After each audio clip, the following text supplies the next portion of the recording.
사실 가장 힘이 됐던 거는 제 여자친구가 있는데 10년 정도 연애를 했거든요. 다치고 나서 가장 걱정됐던 잠시만요. 네. 갑자기 울컥하네요.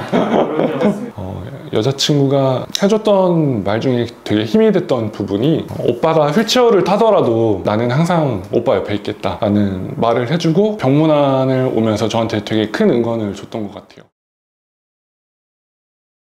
안녕하세요. 저는 소프트웨어 엔지니어이자 장애인식 개선 강사로 활동하고 있는 긍정의 얼박이 김한월이라고 합니다. 만나서 반갑습니다. 2017년도에 이제 회사 가야지 하고 이제 준비하고 있다가 갑자기 등 뒤에서 느껴보지 못했던 그 통증이 갑자기 느껴지더라고요. 그래서 오늘은 회사 가면 안 되겠다 해가지고 자리에 누웠는데 더 큰 이제 통증이 한 번 더 찾아오면서 가슴 아래로 완전 마비가 되는 증상이 나왔습니다. 그래서 급하게 이제 병원에 가서 이제 수술을 받게 됐고요. 사실 수술 받고 나서도 어머니께 장난치고 별일 아니겠지 이렇게 이러면서 상황을 넘겼는데 이틀 3일이 지나서 발가락을 움직여봐라 하셨는데도 발가락이 움직이지가 않는 거예요. 며칠 뒤에 이제 따로 방으로 찾아와라 라고 하셔서 당신은 평생 휠체어를 타야 된다. 이제 휠체어 타는 준비를 하셔라. 그런 말씀을 해주셔서 가족들이 다 좀 충격을 받았던 그런 일이 있었습니다. 가장 컸던 건 사실 주위 사람들의 응원이지 않았나 싶어요. 병원 생활을 쭉 1년 동안 했으니까 외롭고 힘든 싸움이었는데 그때마다 이제 저에게 도움을 주시는 부분이 가장 컸거든요. 특히 재활 초기에는 대소변을 스스로 컨트롤하지 못하기 때문에 침대 위에서 대변 소변을 봐야 되는 그런 상황이었습니다. 그 부분을 가족들이 찾아와서 다 직접 처리를 해주시고 굉장히 큰 도움을 주셨고요. 사실 가장 힘이 됐던 거는 제 여자친구가 있는데 10년 정도 연애를 했거든요. 다치고 나서 연인인데 이제 헤어지는 분들도 많이 봤고 부부 사이인데도 이혼하시는 분들도 꽤 많았거든요. 이 사람이 예전처럼 생활하기가 힘들고 이 사람을 계속 뭔가 도와줘야 된다라는 그런 부분 때문에 떠나시는 분들도 많이 봐서 저도 사실 굉장히 좀 미안한 마음도 컸고 걱정도 많이 됐는데 여자친구가 해줬던 말 중에 되게 힘이 됐던 부분이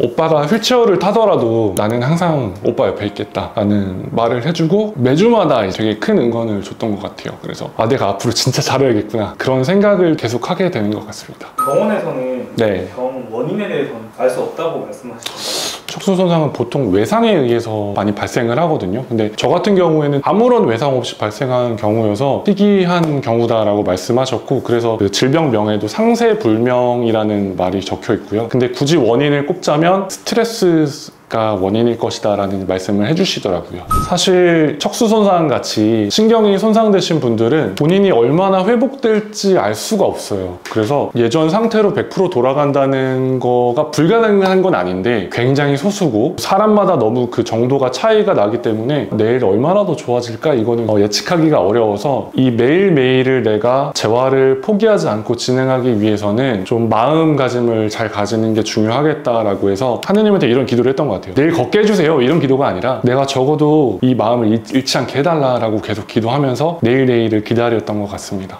평소에 노력해서 이뤄놓은 것들이 굉장히 많았습니다. 원래 미국에 박사과정을 준비해서 전액장학금으로 딱 붙었거든요. 그래서 이제 미국의 장학생으로 가게 돼서 결정을 했는데 때마침 사내 벤처 프로그램 중에 C랩이라고 있는데 여기서도 제가 아이디어를 제출을 해서 창업의 기회를 또 받은 거예요. 이제 박사 가는 건 포기하고 창업 준비를 하겠다라고 선언을 하고 인수인계 과정을 하고 있었는데 창업을 하기 2주 전에 쓰러져서 일어났던 것들을 다 포기해야 된다는 점이 받아들이기 힘들었던 부분인 것 같아요. 그래서 기약 없는 재활을 해야 되는 입장으로 제 신세가 바뀐 것이 가장 큰 변화가 아니었나 생각을 하고 있습니다.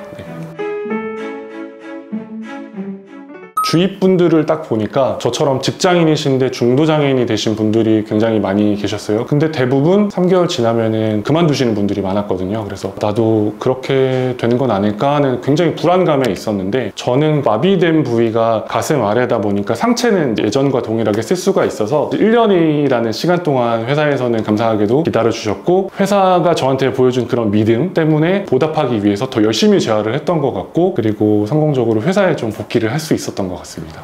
지금 저는 그 헬스케어 분야에서 의료 영상을 연구하는 소프트웨어 엔지니어로 일을 하고 있고요. 삼성 메디슨이라는 회사에서 일을 하고 있습니다. 구체적으로 말씀드리면 초음파 의료 장비를 다루고 있는데 그 임산부 분들이 처음 산부인과에 가서 초음파 장비 이제 스캔을 하시거든요. 그때 스캔된 결과로 자기 뱃속에 있는 아이와 처음 마주하는 그 순간이 있습니다. 그 순간에 더 예쁘게 보여주기 위한 렌더링 방법들을 연구하는 업무를 진행을 하고 있고요. 초음파 데이터를 통해서 태아의 질병을 조기에 진단할 수 있는 진단 기능들을 이제 인공지능을 활용해서 개발하는 그런 업무들을 담당하고 있습니다. 사실 원래 전공은 로봇공학을 전공을 했고 제어공학 쪽으로 서울대학교 연구소에서 좀 일을 하다가 의료기기 쪽으로 이직을 하게 된 케이스인데요. 2013년도부터 지금까지 계속 같은 회사에서 근무를 하고 있습니다. 올해가 이제 10년 차네요. 네.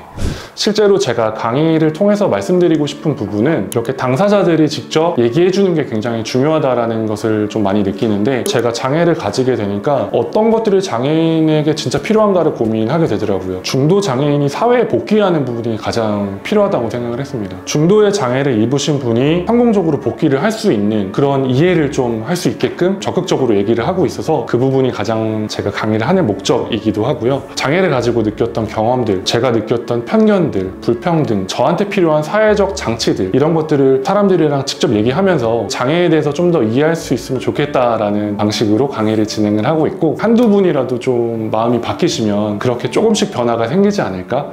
라는 생각에 꾸준하게 강의를 진행하고 있는 것 같습니다. 이론적인 부분은 전 국민이 교육을 굉장히 잘 받으셔서 잘 알고 계시고 한 것 같아요. 근데 실질적으로 인식의 변화에서 가장 필요한 부분은 서로의 노력이 좀 많이 필요하겠다라는 생각이 들더라고요. 그것이 좀 진정한 베리어 프리가 아닐까 생각을 하는데, 장애인 당사자분들은 좀 더 사회에 노출될 수 있도록 용기 내서 밖으로 나오시는 게 좀 중요할 것 같고, 이제 비장애인 분들도 다양성을 인정하고 친구 대하듯이 잘 대해주시면 굉장히 좋을 것 같다라는 생각을 하고 있어요.